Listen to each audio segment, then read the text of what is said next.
Hola, ¿qué tal? Nosotros vamos a hacer un tutorial de cómo aplicar la evaluación global de estrés postraumático. Las autoras de esta prueba son María Crespo y María del Mar Gómez. Esta prueba se aplica preferentemente de manera individual. Se aplica a mayores de 18 años y dura aproximadamente 30 minutos.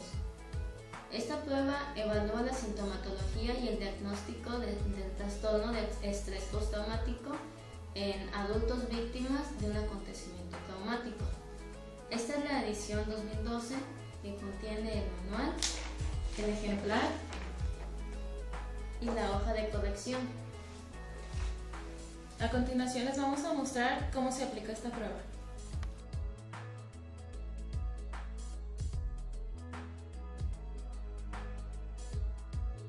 Bueno, para proceder con nuestra evaluación, al sujeto solamente se le va a entregar el ejemplar en corta de un lápiz, que es lo que va a necesitar para contestar.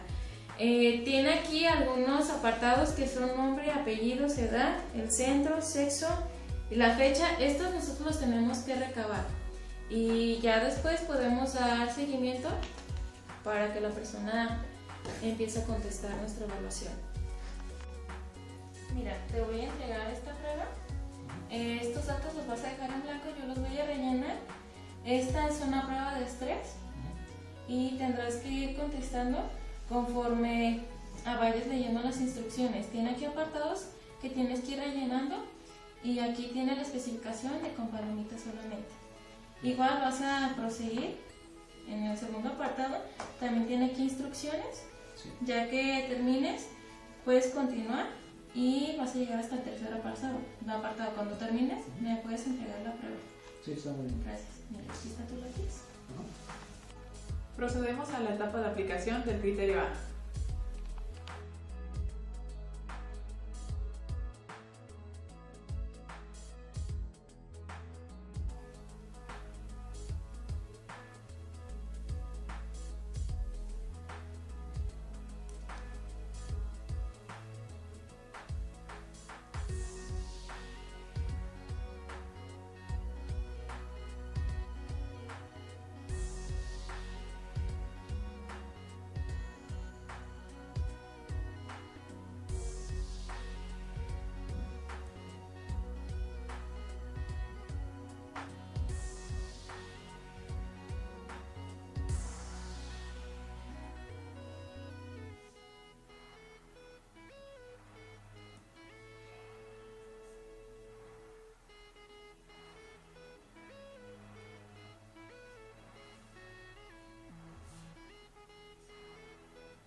Nuestro paciente ya ha contestado la hoja de acontecimientos del EGEP y ahora, ¿cómo vamos a pasar estos resultados a esta hoja?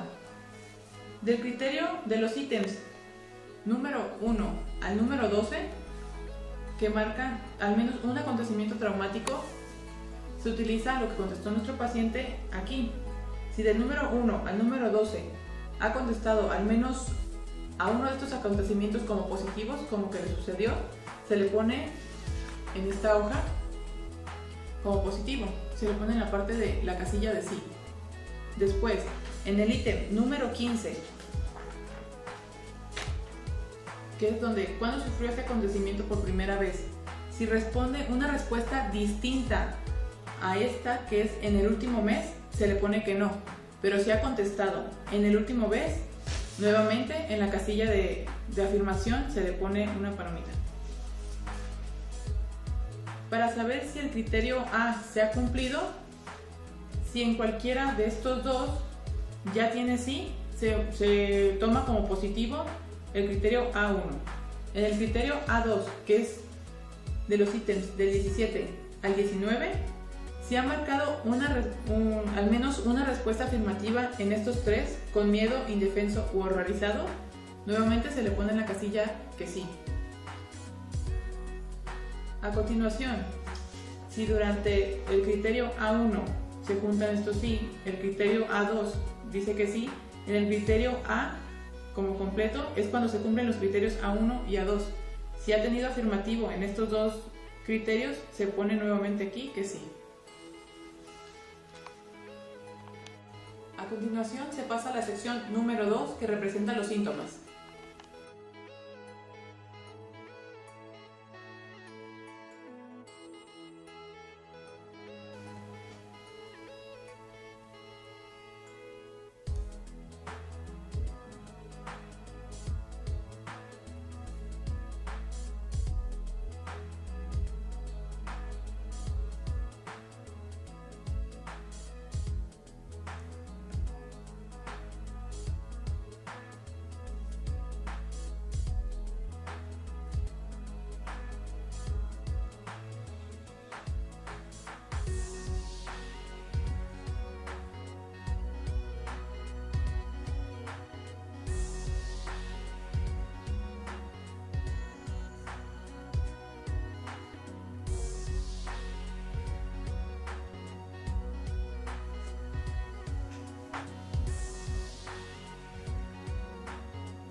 La sección número 2, que es los síntomas, está dividido en varias subsecciones.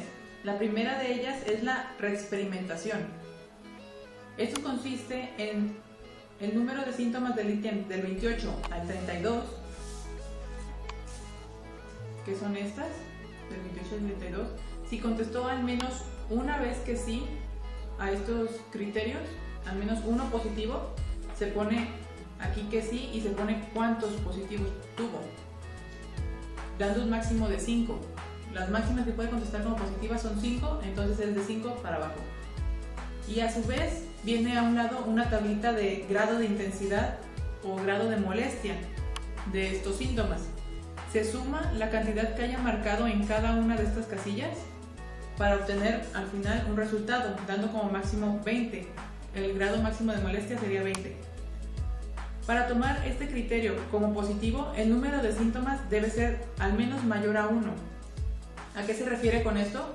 A que al menos a una de estas situaciones le ha puesto que sí. Entonces, el criterio B, si cumple con esta puntuación, se pone que sí. La siguiente parte que se evalúa es la evitación y embotamiento afectivo. ¿A qué se refiere a esto? Son los ítems del número 33 al 39. El número de síntomas con contestaciones afirmativas del 33 al 39 solamente puede tener como positivas 7 opciones.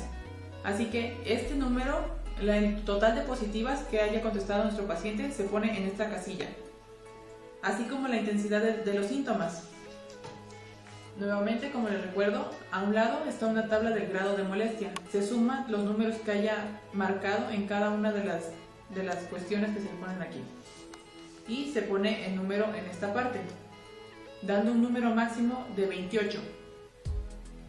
Ya para saber si el criterio C es positivo o es negativo, esto lo sabremos si el número de síntomas, que es lo primero que nos pregunta, que debe ser un máximo de 7, es superior a 3.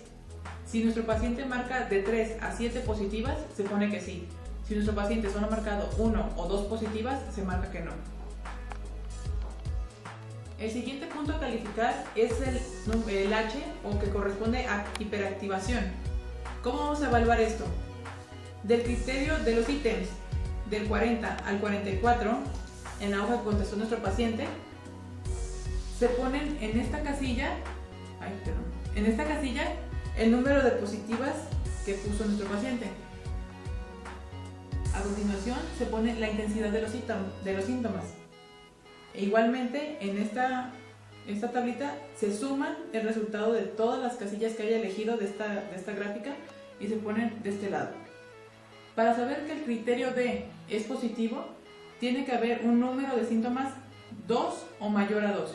¿A qué me refiero con esto? Es que de aquí, de un total de 5, puso al menos de 2 a 5 positivas, entonces se pone como positivo. Si no cumple este criterio, entonces se pone como negativo. El siguiente apartado es el de los síntomas clínicos subjetivos. En este apartado se toman en cuenta los ítems del 45 al 53 de la hoja de respuestas que nos contestó nuestro paciente.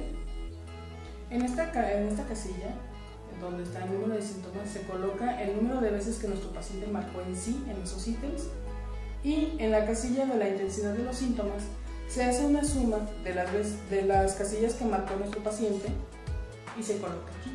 El resultado puede ser de 0 a 36. Para ver si califica en el apartado de síntomas clínicos subjetivos, nuestro paciente tuvo que haber marcado positivamente al menos 3 casillas. En caso de ser así, se marca como sí en el apartado.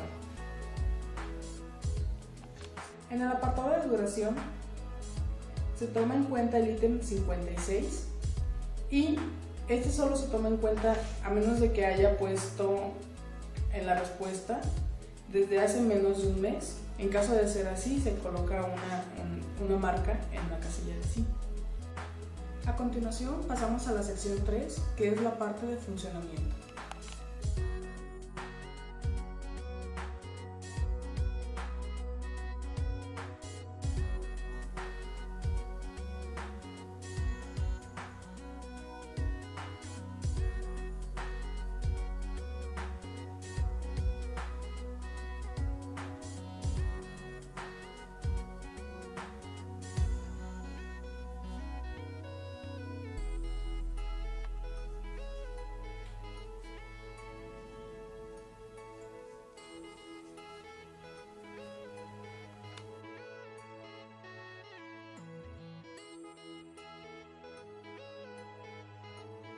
En el apartado de funcionamiento se toman en cuenta los ítems del 58 al 64 y en esta casilla se coloca el número de respuestas positivas que puso el paciente. Pueden ser de 0 a 7.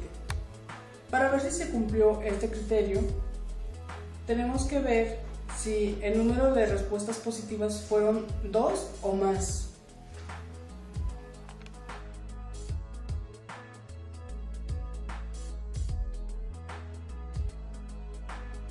Pasamos a la interpretación cuantitativa de los resultados.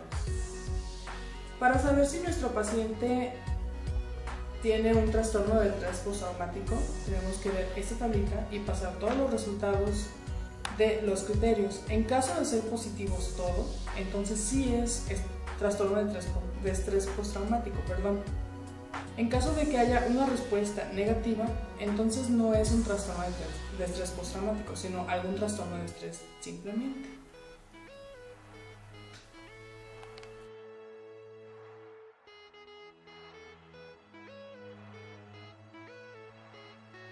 En caso de que sí sea trastorno de estrés postraumático, debemos especificar si está en curso o está en el inicio. Puede ser agudo, crónico o demorado. La diferencia entre estos tres es el tiempo de inicio de los síntomas. Pasamos a la intensidad de los síntomas. Para graficar esta parte, en estos círculos tenemos que poner los resultados obtenidos en nuestra hoja de correcciones.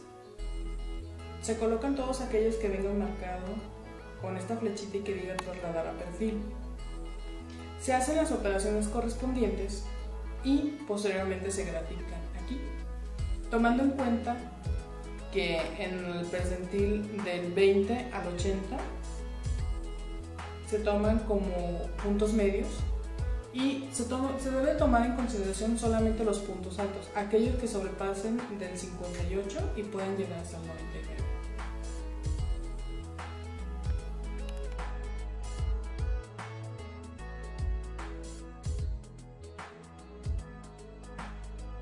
Para hacer la interpretación cualitativa, En caso de que nuestro diagnóstico de trastorno de estrés postraumático resultó positivo, se puede derivar o más bien se debe derivar a este paciente al psicólogo o al psiquiatra para empezar a trabajar con él. En caso de que dé al menos un negativo, significa que no es estrés postraumático, pero está presentando un trastorno de estrés, con el cual debemos derivarlo igualmente a un psicólogo, a un psiquiatra, evaluarlo, hacer una historia clínica para demostrar qué criterios está cumpliendo y entonces cuál trastorno es el que está presentando el paciente.